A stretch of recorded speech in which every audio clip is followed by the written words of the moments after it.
what is corneotherapy, if that's okay, and then we'll backtrack. So if you could tell us a little bit about it. So welcome, and I'll pass over to you for a little bit of an explanation. Thank you, Susan. Thank you for having me. So yes, corneotherapy. A lot of people seem to think it's something to do with the eyes.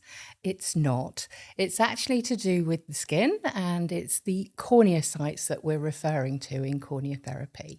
So corneotherapy, so the keratinocyte that has moved through its transition to the surface of the skin, and it transitions into a corneocyte from a keratinocyte. So that's it in simple terms. And what we're doing is we're preserving the epidermis and its function at all times, because it is the epidermis that actually formulates our skin barrier. So you'll hear a lot of people talking about protecting the skin barrier. That is primarily what we do, and we do that by taking a step back to think about how the epidermis functions in the first place. So it's very functional and it's very progressive, and we actually look at how skin actually works so that we can do everything we can to plug the gaps where it might not be functioning properly. So it's fascinating. Because it is a bit of a buzzword, isn't it? Protecting the It's barrier become now. that, It's like everyone's yeah. talking about it, but I think quite often someone doesn't really quite understand exactly what it's about, and that is, the thing is that it now I know more about it, makes perfect sense, but until you started talking about it, really, I'd never ever heard. Yes, in general, sort of learning about skin, you do learn all of your skin health and things, but then putting it in perspective of how corneotherapy works does put a different perspective on a lot of the treatments that we're performing and how we're doing it, and products as well. How did you get involved with it? Or I'll tell you what, let's go back further.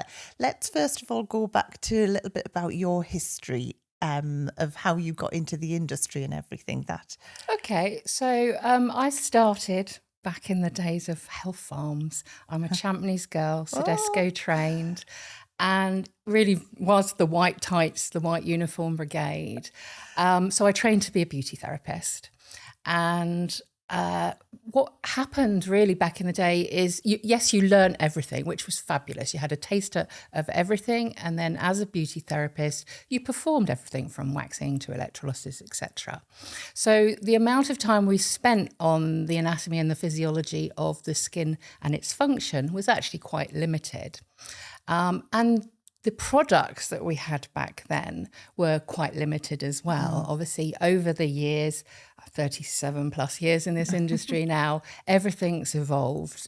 What we know about skin function has evolved, and what we know about ingredient function has evolved as well. So the whole industry has changed. And also what's changed is people have specialised in skin. And that's what I gradually started to do. Yeah. I moved away from beauty therapy because passion for skin was there, and I just wanted to learn as much as I could. So what really happened was I went down the road that everybody else, the industry, was going down. I stepped into the aesthetics arena. But very early on, it wasn't for me. What I was seeing with the skin and how it was responding just didn't sit too comfortably with me. I almost felt like I was breaking the skin to mend the skin. Yeah. So I just started to step back from that naturally and do more research and look back towards the holistic approach, and actually then discovered corneotherapy. And realised from the very early stages that that was who I am, and what I've been doing for many, many years is actually reading the skin in front of me, thinking about it from a holistic, when I say holistic, I mean holistic, 360-degree functional approach, and thinking beyond the symptoms to look at the cause of what's going on, whether that be from the gut, whether that be from stress, whether that be topically.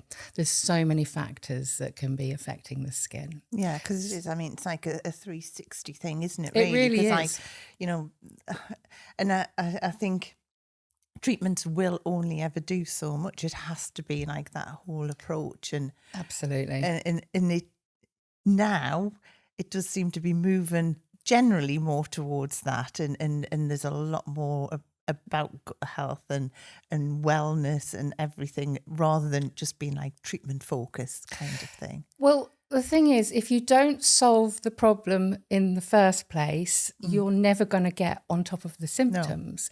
No. It's just like putting a sticky plaster. Yeah. Absolutely. So it really is just taking a step back and thinking, why? It's not just about how we treat something, it's about why we need to be doing it in the first place. What are those influences?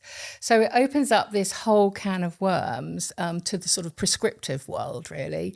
And yeah, I fell in love with it. And that was the start of my journey to where I am today.